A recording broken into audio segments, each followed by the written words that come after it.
Assalamualaikum warahmatullahi wabarakatuh. Di sini saya Khuril Maula Nur Alifah akan menjelaskan materi tentang hukum dasar kimia dengan berpendekatan saintifik. Dengan tujuan pembelajaran yaitu yang pertama, setelah bereksplorasi tentang hukum Lavoisier, Proust, dan Dalton, secara mandiri siswa dapat menentukan perbandingan atom-atom penyusun molekul atau senyawa dengan benar. Yang kedua yaitu dengan bereksplorasi tentang hukum perbandingan volume, secara mandiri siswa dapat melakukan perhitungan tentang hubungan tekanan, suhu, dan volume gas dengan benar. Yang ketiga yaitu diberikan data-data tentang keadaan gas, secara mandiri siswa dapat membuktikan berlakunya hipotesis Avogadro dengan teliti dan jujur. Yang keempat yaitu melalui latihan dan diskusi siswa dapat menghitung volume gas bereaksi atau hasil reaksi berdasarkan hukum Gay-Lussac dan Avogadro dengan benar. Adapun sintak dari pendekatan saintifik yaitu yang pertama mengamati, yang kedua menanya, yang ketiga mengeksplor, yang keempat mengasosiasi, dan yang kelima adalah mengomunikasikan. Untuk sintak yang pertama yaitu mengamati. Di sini sudah saya paparkan beberapa gambar, bisa kalian amati. Yaitu dalam kehidupan sehari-hari kita dapat menyaksikan makanan yang segar berubah menjadi busuk, beras yang berubah menjadi nasi setelah dimasak, kemudian nyala kembang api yang indah pada malam tahun baru berasal dari ledakan kecil senyawa logam. Pagar, paku, dan rantai yang terbuat dari besi juga akan berkarat setelah lama dipakai. Bunyi petasan meledak, kayu dibakar menjadi arang dan asap, nyala api biru pada kompor gas karena ada pembakaran gas dari dalam tabung yang berubah menjadi energi panas yang digunakan untuk memasak. Motor dan mobil dapat bergerak karena ada pembakaran bensin dalam tangki yang berubah menjadi energi gerak. Semua peristiwa tersebut merupakan proses perubahan suatu materi menjadi materi lain yang sifatnya berbeda dengan materi semula. Materi baru yang terbentuk tidak dapat kembali menjadi materi semula, seperti nasi tidak dapat berubah menjadi beras.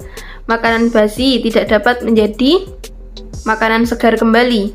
Nyala api tidak dapat menjadi gas lagi. Besi berkarat pun juga tidak dapat menjadi besi yang baru lagi. Nah, perubahan materi tersebut disebut dengan perubahan kimia. Hal ini sesuai dengan nama ilmu kimia yang berasal dari bahasa Arab yaitu alkimia, yang artinya perubahan materi. Bagaimana perubahan materi terjadi? Secara singkat, ilmu kimia mempelajari rekayasa materi, yaitu mengubah suatu materi menjadi materi lain. Yang kedua yaitu menanya.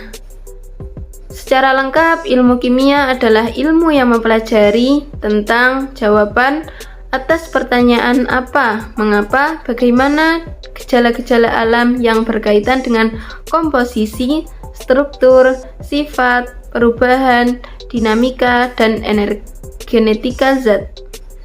Apa yang dipelajari dalam ilmu kimia?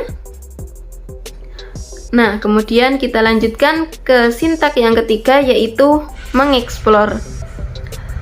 Hukum dasar kimia adalah teori yang merumuskan fakta-fakta empiris dari berbagai observasi dan eksperimen kimia berulang-ulang menggunakan metode ilmiah. Hukum-hukum dasar kimia penting untuk dipahami sebelum mempelajari aspek kuantitatif dan kualitatif ilmu kimia. Aspek kuantitatif meliputi keterkaitan jumlah zat-zat yang terlibat dalam reaksi kimia.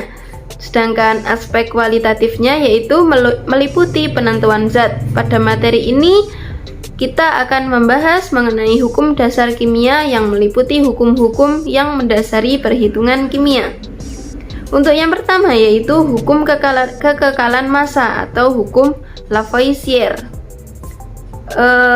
Hukum ini ditemukan oleh Antoine Laurent Lavoisier, seorang ahli kimia berkebangsaan Perancis. Telah menyelidiki hubungan massa zat sebelum dan sesudah reaksi. Dalam percobaannya, Lavoisier menimbang zat-zat sebelum bereaksi, lalu menimbang zat hasil reaksinya. Ternyata, massa zat sebelum dan sesudah bereaksi itu selalu sama. Akan tetapi perubahan-perubahan materi umumnya berlangsung dalam sistem terbuka. Oleh karena itu, apabila hasil reaksi ada yang meninggalkan sistem atau apabila sesuatu zat dari lingkungan diikat, seolah-olah massa zat sebelum dan sesudah reaksi menjadi tidak sama. Lavoisier melakukan percobaan terhadap merkuri cair dan oksigen, sehingga terbentuk merkuri oksida yang berwarna merah. Reaksi yang terjadi bisa kalian lihat di dalam modul. Kemudian massa gas oksigen yang dihasilkan ternyata sama dengan yang dibutuhkan untuk mengubah logam merkuri menjadi merkuri oksida. Dalam percobaan ini, Lavoisier mengambil kesimpulan yang dikenal dengan hukum kekekalan massa. Hukum ini menyatakan yaitu massa zat-zat sebelum dan sesudah reaksi adalah tetap. Untuk yang kedua yaitu hukum perbandingan tetap atau disebut hukum Proust. Ada berbagai senyawa yang dapat dibentuk oleh dua unsur atau lebih. Contohnya seperti air atau H2O. Air dibentuk oleh dua unsur yaitu unsur hidrogen dan oksigen. Hidrogen dan oksigen merupakan materi yang mempunyai massa. Bagaimana cara mengetahui unsur massa hidrogen dan oksigen terdapat dalam air? Nah, seorang ahli kimia Perancis ini, yaitu Joseph Louis Proust, mencoba menggabungkan hidrogen dan oksigen untuk membentuk air. Dari hasil percobaannya, yaitu Proust mengemukakan teorinya yang dikenal dengan sebutan hukum perbandingan tetap, yang berbunyi perbandingan massa unsur-unsur penyusun atau senyawa selalu tetap. Berdasarkan uraian di atas, dapat disimpulkan bahwa sifat-sifat senyawa sebagai berikut, yaitu sifat senyawa yang pertama tergolong zat tunggal, yang kedua bersifat homogen, yang ketiga dengan cara kimia dapat diuraikan menjadi dua jenis zat atau lebih, yang keempat yaitu terdiri atas dua jenis unsur atau lebih dengan perbandingan tertentu. Yang kelima yaitu mempunyai sifat-sifat tertentu yang berbeda dari sifat unsur-unsur penyusunnya. Untuk selanjutnya yang ketiga yaitu hukum perbandingan berganda atau disebut dengan hukum Dalton. Hukum Proust dikembangkan lebih lanjut oleh para ilmuwan untuk unsur-unsur yang dapat membentuk lebih dari satu senyawa. Salah seorang di antaranya yaitu Dalton. Dalton mengamati adanya suatu keteraturan yang terkait dengan perbandingan massa unsur-unsur atau senyawa. Menurut Dalton, senyawa terdiri dari dua atau lebih atom dengan perbandingan tetap. Misalnya, amonia, yaitu terdapat satu atom N yang selalu mengikat tiga atom H, sehingga perbandingan massa H banding massa N yaitu tetap, yaitu selalu 3 atom H dibanding 1 atom N. Nah, untuk lebih jelasnya bisa kalian lihat pada tabel yang terdapat di dalam modul. Dari percobaan tersebut diperoleh hukum perbandingan berganda yang berbunyi jika dua unsur bergabung membentuk lebih dari satu senyawa, dan jika massa-massa salah satu unsur dalam senyawa-senyawa tersebut sama, sedangkan massa-massa unsur lainnya berbeda, maka perbandingan massa unsur lainnya dan senyawa-senyawa tersebut merupakan bilangan bulat dan sederhana. Untuk selanjutnya yaitu hukum perbandingan volume atau disebut dengan hukum Gay-Lussac. Pada awalnya, para ilmuwan menemukan bahwa gas hidrogen dapat bereaksi dengan gas oksigen membentuk air. Perbandingan volume gas hidrogen dan oksigen dalam reaksi tersebut adalah tetap, yakni 2:1.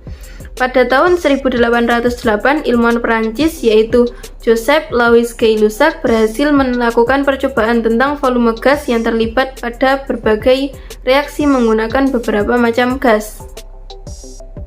Menurut Gay-Lussac, dua volume gas hidrogen bereaksi dengan satu volume gas oksigen membentuk dua volume uap air. Pada reaksi pembentukan uap air, setiap dua volume gas hidrogen memerlukan satu volume gas oksigen dan menghasilkan dua volume uap air.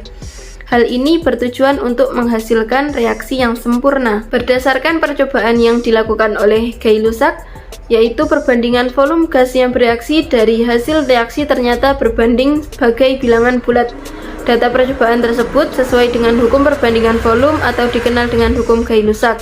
Dengan hukum ini menyatakan bahwa pada suhu dan tekanan yang sama, perbandingan volume gas-gas yang bereaksi dari hasil reaksi berbanding sebagai bilangan bulat. Yang selanjutnya yaitu hukum yang kelima, yaitu hukum Avogadro. Pada tahun 1811, ilmuwan Italia yaitu Amedeo Avogadro mengusulkan hipotesis bahwa pada suhu dan tekanan yang sama, volume suatu gas banding dengan jumlah molekul gas yang terdapat di dalamnya. Pernyataan ini kemudian dikenal dengan hukum Avogadro. Perbandingan volume gas dalam suatu reaksi sesuai dengan koefisien reaksi gas-gas tersebut. Hal ini berarti bahwa jika volume salah satu gas diketahui, volume gas yang lain dapat ditentukan dengan cara membandingkan koefisien reaksinya. Yang selanjutnya yaitu sintak yang keempat adalah mengasosiasi. Dalam asosiasi ini disajikan beberapa soal untuk dikerjakan oleh peserta didik.